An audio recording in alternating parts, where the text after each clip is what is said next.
Hi, hello, how are you? You're listening to I've Always Said That with your host, Brad, and this is the premiere episode of Canada's Drag Race, Season 6, Episode 1. Let's get into it. Now, I love a premiere episode. I think it's usually the best episode of every season. Like, I absolutely freaking love it. And I do love Canada's Drag Race. I think it holds a special place in my heart. It's great host in Brooklyn Heights. And I think they're the franchise to always take a risk and to change it up a little bit. And they seem to be doing that as well this season, and I'm very excited. Now, I didn't get a chance to do a review for the Meet the Queens or the promo looks, so I'm just going to quickly go over the promo looks, and I love the theme. The theme is obviously circus, and God, these queens look fucking phenomenal. Like, a few of my standout choices would have to be Velma Jones, Van Gogh, PM, Hazel, Paolo, Saltina, Ebony, Caramilk. Oh, Caramilk looks so good. They all look phenomenal and absolutely nailed this promo. So I think it sets the tone for an exciting season and I can't wait to see it. Okay, we got a lot to get through, so buckle up and let's head north to Canada's Drag Race. First up into the workroom, season 6, first queen in is Star Doll, who you might sound familiar, Suki Doll, daughter of Suki Doll. She is wearing this beautiful yellow bodysuit.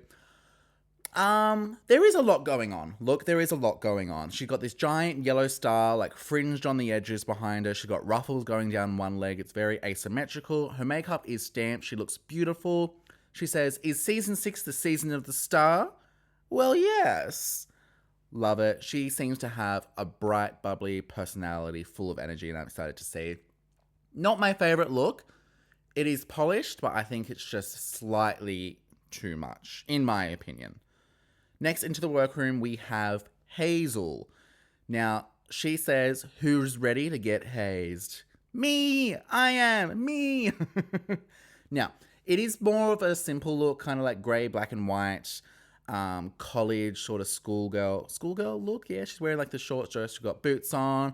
She's got a college jacket on. It's simple, but she gives very professional. That's the vibe she gives. She gives very professional. She looks great. And I'm excited. There's something about her aura, her energy that I'm like, I'm kind of vibing with. I like it. Then we have Van Gogh. Now, Van Gogh is friends with Perla from last season and Aurora Matrix from the season before. And she is giving us absolute gorgeousness. This black number with this like upside down sunflower. The sunflower is the dress, obviously referencing Van Gogh, Van Gogh. And she says, "I'm here," which is, of course, very smart when you think about it because she's got a lisp, so here, ear, and then also Van Gogh, ear. So she knows what's up. She's got her signature white stamped face, and I don't want to see any comments relating to Got Mick. You can have a white face and not be Got Mick. But in saying that, I know that the judges are going to ask for versatility, so I'm wondering if she's going to give that straight away. She looks phenomenal, and she is immediately giving villain energy. She's here to cause some chaos and some drama, and I'm absolutely here for it. She talks with the two girls before her, Hazel and Star, and she's like, "Ooh, should we form an alliance? The first 3 in, last 3 out." And I'm like, she's playing the game immediately. I wonder if they're going to do the Golden Beaver again this season, where you get to save someone from the bottom 3. It'll be interesting, and if so, will this straight out the bat alliance making help her or hinder her? She also says she has no intention of sticking to the alliance. She wants to make an alliance with everyone, so she's safe, but absolutely follow through with none of them. And I'm like, I see that catching up with you, girl. But hey, you got to play the game, so props to you. Then into the workroom, we have Dulce. And she's got some beef with Van Gogh. But first off, her look. She walks in and she says something in Spanish. I'm not sure what it was, but she says something in Spanish. She is originally from Mexico, but living in Canada now. I love her face. She's got beautiful face representing Mexico with her look, the green, white, and red. I think the look is a little simple. I would have loved something more. I think her hair needs to be so much bigger to like match proportions. It's this tiny little bun on the top of her head. And if it was just so much bigger, I think it would just accentuate the look as a whole completely 10 times over. So just my opinion, but what do I know, obviously. Yeah, she's got some beef with Van Gogh, which we find out later in the episode. But she walks in, she's like, "Oh, hey, bestie," and Van Gogh's like, "Bestie." So I feel like that's going to unfold over the season, and I'm excited to see it. These casting people, they do their research. They know what's up. Then we have into the workroom Ebony LaBelle, and she is giving us absolute gorgeous trans beauty. She says, "Oh shit, would you look at that? The Black Beauty has arrived." She looks gorgeous. I love these long ass black ponytails with the pink in it as well. She's wearing like pink cheetah leopard print. Gorgeous, love it. I love her energy. She's like, "I'm here to look good on TV, obviously." Then we have someone who I find very interesting, and I don't think we've had a lot of on Drag Race, is Paolo Perfection. Perfection. Sure. She is an internet diva, and her look is very simple, but it's so elegant. This ice blue hair, this beautiful like slip silver bedazzled dress, but it's kind of see-through because she's got a glowing light emanating from her nether regions. The one thing I don't like about this look is the boa. It's just too thin. It needs to be a bit more voluptuous, a bit more rich to just kind of give into that energy. It's kind of looking a bit Spotlight, Sparky's, Party City at the moment, but the look as a whole, beautiful. She says she's got heaps of followers online, but she doesn't care about the number. She just wants it to get bigger. She's like, "Yes, I'm somebody. Like Paris Hilton follows me, but Paris Hilton follows 10,000 people. So am I special? No." Like, I love this energy she's giving. I feel like she'd be one to watch. Oh, and her entrance line is, "Prepare to be enlightened." I'm like, okay. Next into the workroom, we have PM. Not AM, PM. And she's giving us absolute weirdo in the best way possible. It's this crushed velvet purple bodysuit. She's got these horns sticking out of her head and her shoulders, these thigh-high purple velvet boots. And she says, "Feeling horny? Or is it just me?" She says the thing that distinguishes her from other non-binary and weirdo performers is that she can dance. And I'm like, okay, cool. So she's a trained ballet dancer.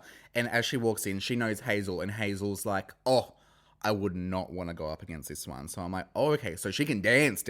Like, she could be a full package. I'm very excited to see what she's got. Then we have Maya Fox, and she comes in and she says, "Well, jumper Jesus, Scotia's finally in the building." Like, okay, cool. And she's representing Inuit Indigenous culture. She looks great, phenomenal. I would have loved like a bit more draggy in it, but I think obviously representing the culture as well is so important, and I think she's done that very well. So it'll be interesting to see how she brings that and mixes that in with her drag aesthetic, and which she says she does. So we'll keep her eye on Miss Maya Fox as well.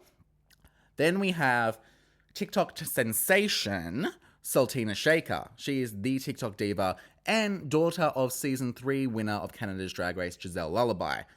Now, Sultina is the one that kind of like dancing on your TikTok, and she does the transition. So she'll like punch to the side and part of the outfit will come on, punch to the other side, the other part will come on, and then her makeup comes on. I've seen her on TikTok for years and years and years. Also, I didn't know she was Canadian, but we do now. She looks phenomenal. She looks like she's got money. I mean, she's got, I don't know how many followers, but heaps and heaps of followers. So she is a name well known in the drag community. But she looks amazing. This wig, this blonde wig, it's like an updo, but the updo is like these exploding prisms coming out of their hair. She's got this huge puffy zebra print with these red accents. And then she's just wearing these like zebra print with red accent belts, but like as a dress. So there's like 9 of them, I want to say. It's like this mini dress, and it looks really cool. And then she's got like simple thigh-high boots to keep like the focus on the top. She walks in, what's shaking? Because Sultina Shaker, you know? I'm really excited to see what she brings. Is she just going to be a TikTok girl, or is she going to bring the drag of it all? But something tells me that she's going to be bringing the drag. Next into the workroom, we have who I think is going to be an absolute fucking icon, Sammy Landry. Now, apparently she is big on the internet as well. I haven't personally seen her, but from what I've seen in this episode, I want her all over my FYP. She is crazy cuckoo. She's giving like grunge 90s, early 2000s aesthetic. She's wearing different color leopard prints with this short, spiky hair. She pokes her head around the corner and she says, un something cigarette? I think she's asking for a cigarette in French. And she walks in and she's like, okay. She's just like a mess, chaos in the best possible way. She jumps on the table and she's like, I feel at home. And I'm like, I am very excited to see what she brings to the competition. Like, her look isn't great, but in the terms of the fact that it's not great on purpose. And then I think that you have to do the not great look well, if that makes sense. So the look is ugly, but in a good way. And you can see what she's referencing. I feel like she is smarter than she lets on. Then we have into the workroom, Miss Caramilk, daughter of Kimmy Couture. So I'm expecting dance. She is so beautiful in and out of drag. When she popped up in the confessional, I was like, oh, hello, Caramilk. And in her entrance look, she is dripping in brown latex vinyl. She's like, it's chocolate. And I'm like, yes, it is. And that is chocolate I want to bite off. She looks so amazing. Her face is stamped. This beautiful honey blonde hair on her. Excited. I can't wait to see what she brings. Then we have someone who I think is going to change the face of Drag Race forever. We have Velma Jones, AFAB queen, first AFAB queen on Canada's Drag Race, besides Victoria Scone in Canada vs. the World. But she comes in wearing a period dress. Now, this is major in the Drag Race community. If you don't know, Manila Luzon, back on All-Star Season 4, wanted to wear a maxi pad dress. She was not allowed to wear the maxi pad dress on the main stage. So now, all these years later, Velma, as a woman identifying drag performer, AFAB queen, being able to wear these, it's like a tampon dress. It's this beautiful, like, gold, silver, burlesque sort of dress, and then she has all these tampons hanging off them. She's got this rich sort of coat, like, hanging off her arms with tampons hanging off them. And then she's got this white blonde hair with this, like, red streak through it.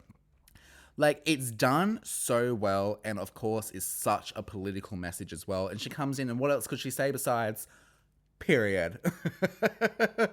I think she looks absolutely phenomenal, and not only is she an AFAB performer, but she is also a drag king. So I really hope she gets to do some drag kingness for us on the show, because then that will be the first drag king that we ever have on any Drag Race franchise, which I think we are well overdue for. They all unpack without Brooklyn coming in. So I've never really seen a season of the queens just immediately going to unpack without being, like, called over for a message from someone. Anyway, they all go and unpack. They're chatting with each other, and then they get a message from RuPaul saying, welcome to Canada's Drag Race. You're required on the main stage now. And they're all like, what? Main stage? Now? Yep. They all go to the main stage and meet Brooke and Tracy at the desk. No Brad Goreski this season. Brad has stepped away from his own choosing from Canada's Drag Race this season. Brooke announces that no one is going home this first week, which I think should be standard on every season. I think we need time to get to know those queens and for them to get settled before we start kicking them out. I think that's pretty fair. This week, the challenge will be a music video. They have to perform their own verse, and we get a taste of who they are. Because no one's going home, 5 queens who did the best, they say, we'll get FaceTime with the judges. I'm like, they're just getting critiques.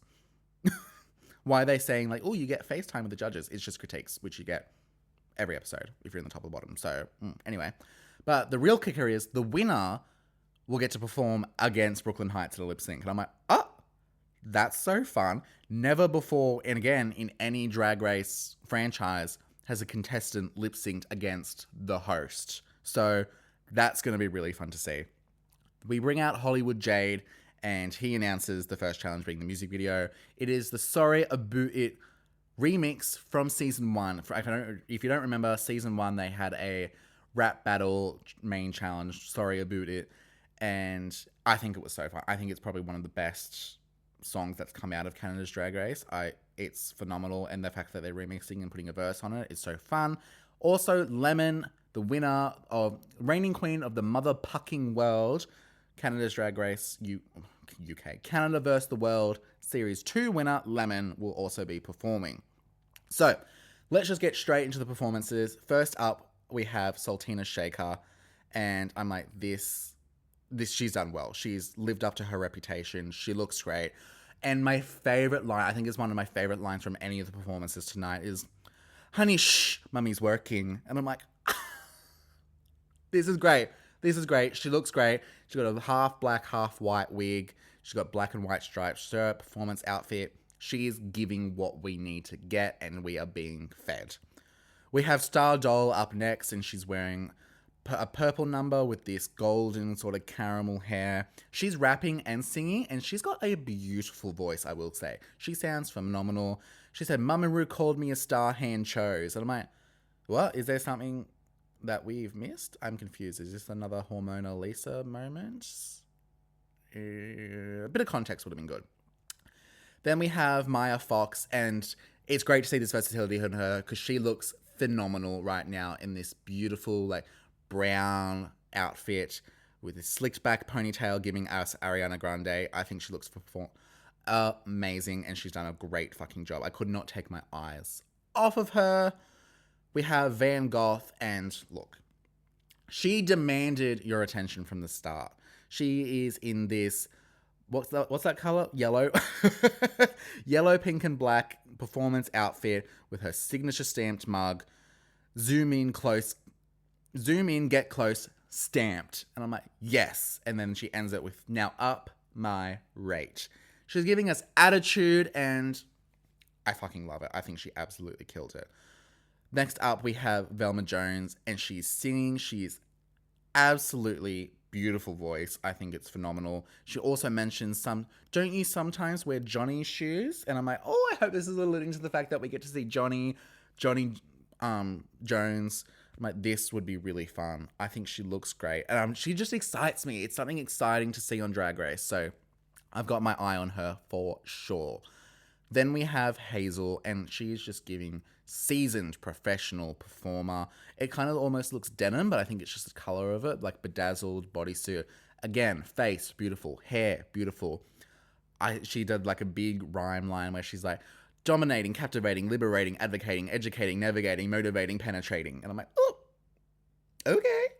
Slay. I like what you did there. That's really good.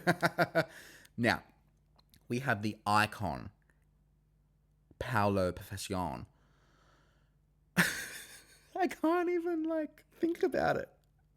She says trolling is my favorite game because she's just an internet troll, and you can see her. She's just, not taking it seriously, but taking it seriously because, that is her brand. So I think you need to be careful about someone, messing something up, but they're doing it in the way that, makes sense for their brand. And she said, "Just shaved my model pussy." And I'm like, oh, okay. And then she changes the voice and she's like, "The universe wants me to win. That's because I am the universe. The universe is me." And I'm like, what is happening? What is happening? They also do, after every fall, and they, cut to them on the main stage doing, a bit of group choreo. And she's, messing up the choreo, but that's what I said about, I think she's doing it on purpose. She's kind of just, waving her arms around, but, still doing it. So it'll be interesting to see if the judges, pick her up on that and say, no, you need to be, more clear cut and show that you can do the moves properly, or understand her and where her point of view is coming from. We have Caramilk, and again, gorgeous. She's giving us performer. This melanin diva is going to paint the town black, and I'm like, yes, I can't wait to see it. I think she's going to make a deep run into this game. I think she's a phenomenal performer. We have Lemon's verse, and she just kind of stomps on everyone. Lemon is the rapstress of Drag Race. She is amazing, and no one can mess with her. I am sad that she wasn't a guest judge on this episode. If you're going to have her there on the song, I think it only makes sense that she's a guest judge as well, but can't have everything, I guess. We have Sammy Landry, and again, she's giving us that troll energy. Hot and famous. You smell like anus. And then cigarette mommy celebrity. She's giving this Tumblr pink messy hair and this camo outfit. It shouldn't work, but it does because it's her. and I'm kind of obsessed. Then we have Dulce in this beautiful purple lavender moment. She's crossing the border like I just don't care. Okay. I mean, sure, I love it. We have PM, not your average mask or femme. I love the outfit they're wearing as well. It's this like suit pants, it's like pinstripe, but the stripes are bedazzled, and it's a cropped shirt. She's wearing pasties, and then she got her signature mustache with this headpiece with all these feathers coming out of it. I think it just speaks so well of who they are as a drag performer. And then she said, white and creamy, that's called the shit they get away with on this show, honestly, criminal. Absolutely criminal. And then to round out the pack, we have the beautiful Ebony LaBelle, blessed by the melanated estrogen gods. And yes, she was, because she looks absolutely fucking gorgeous, and she nails every bit of it. Now, my top 5 from, if I was the judges and I had to pick a top 5, I would pick, in no particular order, PM, Van Gogh, Sultina, Hazel, and Paolo. And then I have to say Ebony as well, because, like, fucking gorgeous. Oh. Anyway, it's a new day in the workroom, and they're getting ready for their first runway, and Sultina is in her head. She's like, I blacked out, and I count that as a failure. And I'm like, whoa! Calm down, my love. You did really fucking well, and please don't call yourself a failure. That's crazy. They're all getting ready, and then who walks in? Paula Abdul. Abdul, like Paula. She's so cute, petite, and ready to eat. Oh, she's giving the girls advice, and they're all like looking fucking crazy, half made up in their drag, and I love these moments. They're so cute. So, first runway. Category is more is more. So, I'm expecting big, I'm expecting over the top, I'm expecting crazy. First up, we have Velma Jones, and she says this is like the evolution to her entrance dress. I don't know if I understand the reference, one, because I'm a man, or I don't know if it's like a Canadian ad thing, but she's wearing this like white outfit with like these blue undertones and this big blue like flower on her head, and she's like, it's the maxi pad dress. And I'm like, I know I don't understand the reference. But regardless of that, it looks phenomenal. I will say the hat does kind of cover her face a little bit, so it's a bit hard to see her face. But besides that, I love the dress. I love the colors together. I think it looks great. It's big. It's over the top. It's what we want. Then we have Caramilk, and she's wearing this like dripping in gold dress. And I'm like, where's the more is more part? But then she like flicks out her arms, and this like capes off her 2 arms, and these massive 2 pieces of fabric. I'm like, yes, this is rich. This is what I want. Slay. We have Sultina Shaker, and she is giving us goddess, demon, creature of the night. This completely covered black lace outfit with all these yellow spikes coming off her. This headpiece, it's beautiful gown. It's like, it is stunning. My only thing is I want some shape in there because of like the cut of the dress and everything going on. I think just like if her hips were a bit more, she had a bit more body on her, I think that would really accentuate the look. I'm not sure if she does body, she doesn't do body, but regardless of that, I think the look is absolutely fucking fantastic and stellar. What a great first impression for your first runway. And speaking of great first impressions on your first runway, we have Hazel. She looks like the ultimate, it's like almost Vegas showgirl, but she's like wearing a complete gown. It's like dripping in jewels in this entire huge headpiece with all these feathers. She looks phenomenal.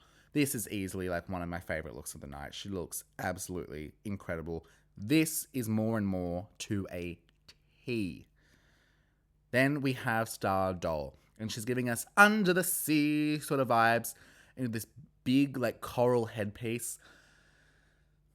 Something about it, it's just a little bit messy for me. It is giving more and more, but I think the issue with more is that it can get messy if it's not done well. And I think she's slightly gone to the messier side. Like she's giving the ocean, but because of all the different fabrics and layering of texture and stuff to create that ocean look, it's just giving a little bit messy in my opinion.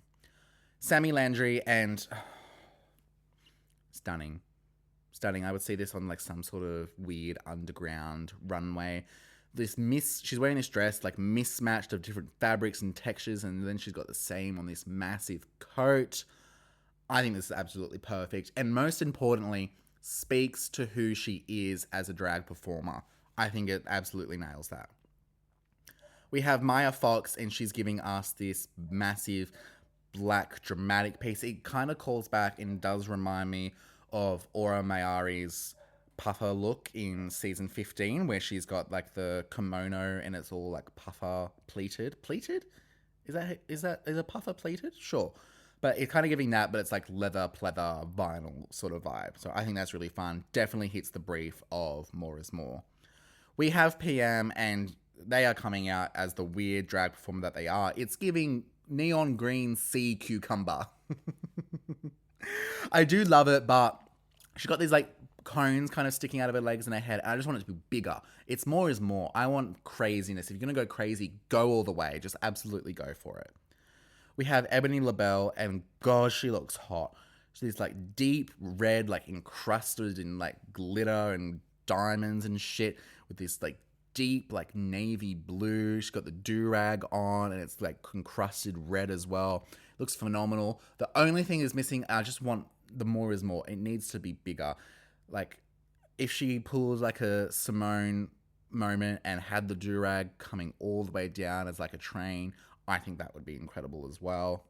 But I do have to say, she looks fucking phenomenal.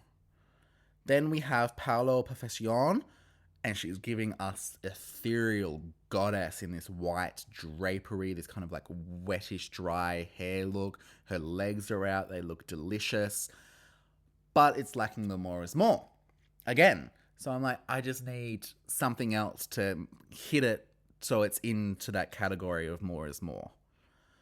We have Dulce representing her culture with this red gown with the green cape sort of thing. It's nice, but again, it's not hitting the mark of More is More. This crown in her head needs to be so much bigger. I think from the looks that I've seen, she's struggling with proportions and for it to look right visually. I think if she nailed that, she could really elevate her look. Then to round out the group, we have Van Gogh, and she's got these two big feather fans, like a burlesque sort of moment, and she covering her chest, and she opens it up, and she's got a giant ear on the front of her, calling reference to Van Gogh's missing ear, but it is completely pierced and bedazzled, and it looks so cool. I don't know what it's made of. I want to know what it's made of. And then she's got this deep red hair on and a wig. She looks fucking gorgeous, and I think this is so cool and something that we've not seen on Drag Race before. The judges announced the top 5, and they are Velma Jones, Sultina Shaker, Ebony LaBelle, PM, and Van Gogh. I mean, none of them really surprised me, as in, like, I think they do deserve to be in the top 5. I think that makes sense. They go through all the critiques, and the one critique that stood out to me is Brooklyn says to Van Gogh, "Stop standing like a sailor." And she's like, "Oh, I was a rugby player." And she's like, "I can tell." Like, "Do a bevel." And she's like, "Girl, what's a bevel?" I'm like, "I don't know what a bevel is either." Paula Abdul gets up on stage to show her what a bevel is. It's like putting your heel towards one of your ankles, so it like changes how you stand. And Paula Abdul looks so tiny next to these massive drag queens. It's so funny. In Untucked, all the girls are gagged that Hazel isn't in the top. I am kind of gagged that she's not in the top either. I think her look was absolutely the best of the night, and she had a really solid performance as well. The top girls come back in, and Van asks if they think someone didn't deserve it, and they all kind of say, "Well, you didn't deserve it, in our opinion." And then a couple of them also say PM as well. Then it sort of brings up this history between Dulce and Van Gogh, and Dulce is like, "Well, there's been several occasions where there are unnecessary comments made to me in the back room of when we're getting ready to perform." And Van is like, "Well, why are you bringing this up now? Like, you've had ample opportunity to bring this up, and now you're bringing it up on TV." And I'm like, "Well, you're obviously not friends, so I don't know why she would bother bringing it up to you in the real life." And I'm like, "You're going to bring it up on TV? It's going to be great content." But she says that Van said, "When you joined, I had no idea why, and I have no idea why you're here." And in confessional, Van's like, "And I stand by it." And apparently the judges agree too. And I'm like, Oh, fuck. All right. Stardoll then asks a devilish question, and she's like, based on looks, who would have been in the bottom? And they're like, well, you answer first. And she says Paolo, and a lot of them agree it's either Paolo or Dulce that would have been on the bottom based on their looks. And they're like, Paolo, are you okay? How do you feel? And Paolo's like, Loki, I don't even care. Like, Paolo, fucking icon. She's just there to troll the shit out of these people, and I fucking love to see it. Back on stage, Van Gogh is announced as a winner. And it surprised me, but then I look back and I'm like, no, she did do a really solid performance this episode. So I do get it. I would have given it to either her or Sultina. And it's a big fuck you to the other girls who's saying that she didn't deserve to be up there. I'm like, lol, this is already causing drama. It's the first episode. Phenomenal. Now we get the juicy part of the episode. It's a lip sync between Van Gogh and Brooklyn Heights. Never happened before. And they are performing Cold Hearted by the one and only Paula Abdul. This is going to be a great lip sync. Paula does the intro. She said, the time has come for you to lip sync just for fun. And I'm like, this is great. Lip syncing just for fun. It is just fun. It's just so fun to watch. Van holds her own, but I mean, it's Brooklyn Heights, one of the best lip sync assassins in the history. They're channeling Coco Montrese, like pointing at her mouth when she gets to the fast part. I don't even know the words, so I'm not even going to try to sort of say it. But they do a split screen of both of them, like singing the fast part of the song. And I'm like, this is what they need to do in every lip sync. Because instead of just like the edit of like focusing on people only wanting us to see what one queen's doing and not focusing on the other queen, give us a split screen or give us a wide shot of the entire stage so we can see the entire lip sync from start to end. That's what I want. Anyway, Shantae, you both stay, and they're like, oh, yeah, we, of course. And then they're like hugging, and then Brooklyn's like, wear nails next time. Oh. Crazy. This has been such a fun first episode. Like I said, I absolutely love the first episode of a season. I think it's so fun getting introduced to all these personalities, and they have really brought their A game. I'm very excited to see what these queens are going to bring to the stage. And Canada's Drag Race, season 6, knocked it out of the park once again. It's a season 6 thing. Season 6 is always fantastic. Regular US, All Stars US, UK season 6, and now Canada's Drag Race season 6. I think it's going to be so fun and delightful. Let me know who you're rooting for in this season, who you think should have won this episode if you agree with Van Gogh winning. Use the hashtag I've always said that. Remember to like, comment, subscribe. Follow us on Instagram and TikTok at I've always said that pod. Remember to follow and review. It really helps us here at the channel. It warms my cold little heart. This has been Brad for I've always said that for RuPaul's Drag Race. No, well, it is Canada's Drag Race season 6. Thank you. You're welcome. Love you. Bye.